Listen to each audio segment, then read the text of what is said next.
Implications of this move on the economic front. The rand's already taken a beating, the sharpest decline in 4 years.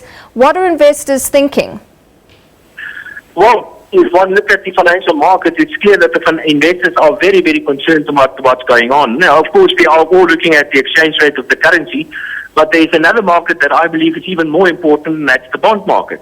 And the bond market, the capital market, essentially is the place where government borrows most of its money. And we've already seen that the bond market, the yields or interest rates in the bond market has gone up by about 70 basis points. So that's an indication of what the international investors and local investors think about this specific announcement. The market is very, very jittery at this moment, and so far the vote has been that of no confidence. All right, and David van Rooyen, the newly announced finance minister, what moves can he make to calm the investor reaction if it indeed continues to be negative for quite some time?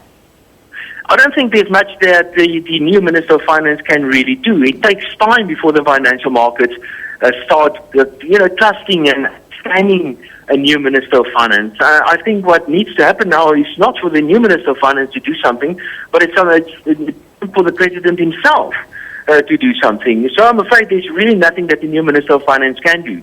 This comes at a very awkward time. It comes at a time when the South African economy is barely growing. There's a possibility of a downgrade. The fiscal accounts are in a total mess. And the Minister of Finance needs to deliver his budget speech in 2 months' time. I can't think of a worse time than making an announcement like this. So I'm afraid the call has been made. The financial markets, they've made a decision, and I'm afraid getting back to trust of the financial markets is going to take some time. All right, and Dawie, you mentioned the budget there. The new finance minister, let's take a look at this. He's got to deliver that budget. How do you think that will be received? Well, the reality is that you don't really have to be technically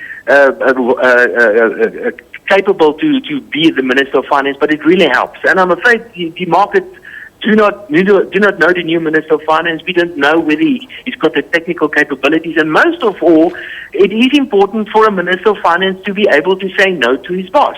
And I think perhaps that was the mistake that Minister Nene made by saying no to his boss, and the result was that he got fired. So, and that's one of the positions internationally. That's that unwritten rule that one minister that can say no to a president is the Minister of Finance, and I'm afraid in South Africa it doesn't seem to be working like that.